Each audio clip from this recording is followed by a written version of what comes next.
Good afternoon. Thank you for joining us at the 28th Women of Color STEM Conference. And I'm here with Shavon R. Jones Mansaw. Yes, ma'am. And she is married to an Army veteran, and she's an Army veteran herself. They have 4 children, 3 boys and a girl. She loves writing poetry and traveling to new places. She loves her job with Boeing, and her team is amazing. Thank you so much for joining us. Oh, thank you for having me. So, how long have you been with Boeing? January will be 2 years. I love it. I Yes. love it. And so, what do you do at Boeing? I work with the F-15 flight simulators. Uh-huh. I'm on the See It International team, so we work the different projects for like Korea and Japan and things like that. And I load the software, make sure everything's working, troubleshoot minor issues, and then if it's out of my hands, I got to reach out to other teams. But we pretty much just integration. So, are you based primarily in St. Louis? Or? Yes. Okay. And so, one of the things that I always like when I go get into a plane is to see who manufactures the plane, right? Yes. And so let's talk about what took you to Boeing and why you went to Boeing and what was the purpose? What excited you about taking on that challenge? So before I was working just IT, a systems engineer for another medical software company, and I just wasn't moving anywhere. I wasn't, I wanted to go into leadership and kind of do other things, and I let my manager know and say, hey, I want to, go into the leadership role. Can you kind of direct me? And he said, sure. And he was giving me all the help and everything, but he left.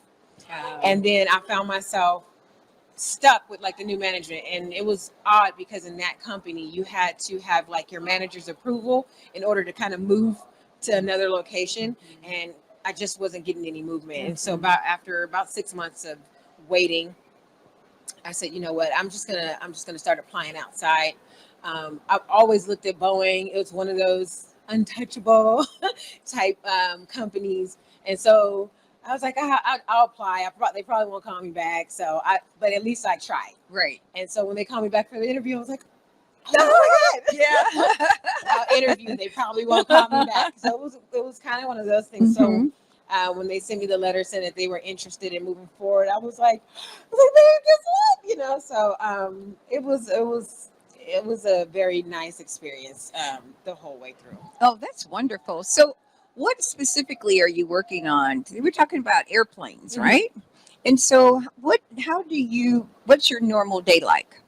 Normal day, I come in, I get to work about 6:45, 7 o'clock, and I go through my emails, and then I head downstairs in the lab. I work in a secure lab, but I work on the simulators. So flight simulators with like the test team. It's pretty much the cockpit of the F-15 fighter jet. So I go in, start that up. If we have software that needs to be added onto there for that day, I would add that on there. Make sure everything is running and working. Make sure I can hear the sounds and stuff like that. It's kind of repertory, but it's not. It's so much fun. It's actually like I like being hands-on and on my feet and moving. So it suits me very well.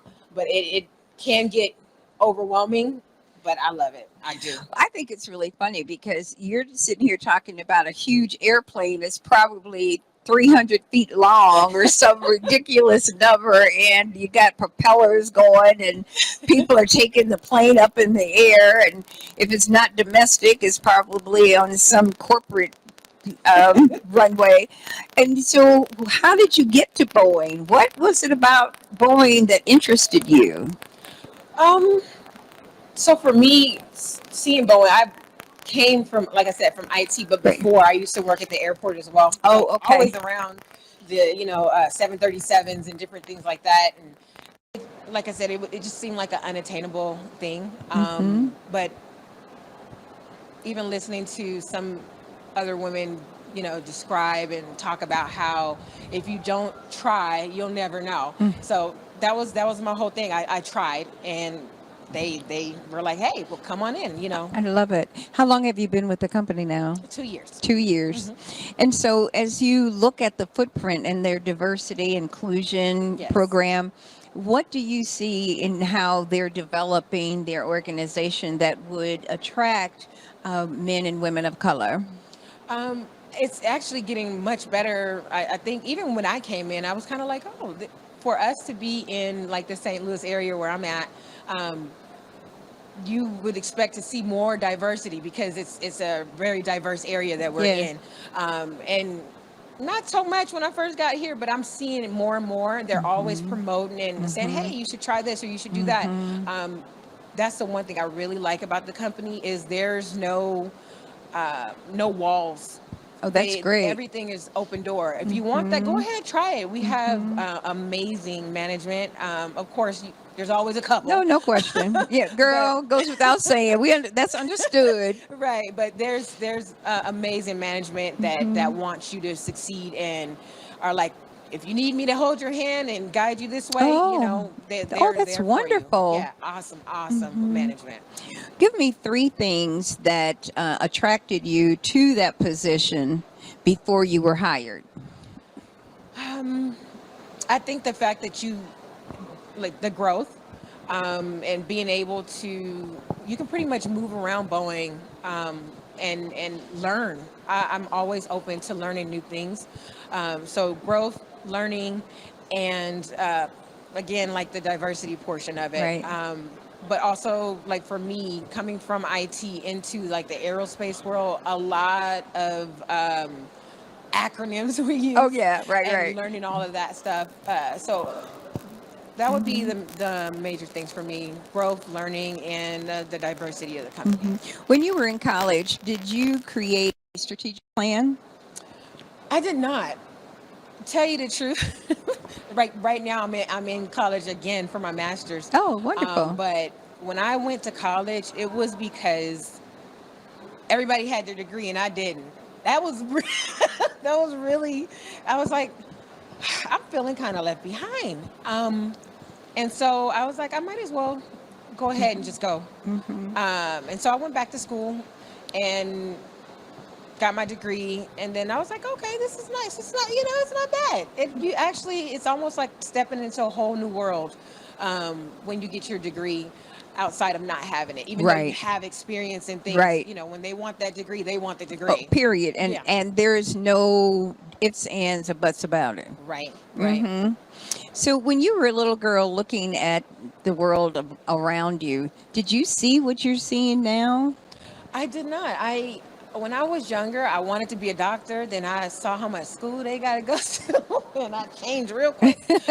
So, yeah, we won't be doing this. Yeah. No. Uh-huh. I kind of fell into it because I joined the Army. Oh, okay. And, in the Army, I was a dental assistant and a cook. Didn't really do either. Got trained for both. But I got pulled for one position. If you are trained under one position, and let's say you switch positions 20 years later, if they need the previous position, they'll pull you for it. They can Oh, put you really? under orders for it. So I got called over into OIF 2. So it's right after 9/11. And that was for my cook position. Like I said, I didn't do it. They didn't need me. Okay. It's just needing to fill a slot so that they were 100% to go over to Iraq. Oh, okay. And so when I got there, they said, well, we don't really have anything for you to do. So they threw me under the help desk. And so that's how I got into like the IT area. Oh, I love and, it. resetting passwords and computers and things. And I was like, wow, this is really fun. Like I didn't know anything about it until then. That's wonderful. Where do you see yourself in the next 5 years? In the next 5 years, after this conference, I actually think I want to maybe go into management of some sort, like within the next 5 years. I like where I am, but the people that I work with that are managers, that are hands-on managers. Okay. That's what I want to be. I don't want to move too far away where I can't be hands-on. I want to be able to go down there and be like, oh, well, this is what you need to do, or you can try this, or let's see where you are with this, and be able to help visually and physically with Right. them, rather than just sitting behind a desk and saying, oh, no, you got it, you're good. Yeah, Or, no. I don't We wanna need to be. We need to jump right on in. exactly. I and don't wanna make be it the happen. common paper pusher. I want to be the hands-on. So, in the recruitment for your department, what do you look for employees who are coming to you new?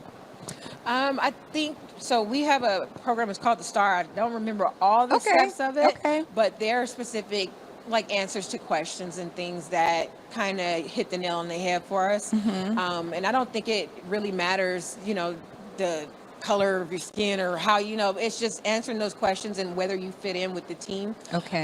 My team is super diverse. Like I said, I absolutely love them. That's wonderful. Yeah, so it's just I think with almost anybody, you start a conversation and you ask the questions, and a lot of times when people's light shine, you're just like, That's the the one. Yeah, yeah. We can say it all at once. Right. And but we do that. So where are you 10 years from now? Um, I'm gonna be one of them high level managers. I All promise right. you. All right. We're But going to speak that. Listen, I'm speaking into existence. That's what you have to do. Yes. And I think, like I said, I want to be one. Maybe I might be the first one. I don't even know, but one of those high level ones that are actually hands on.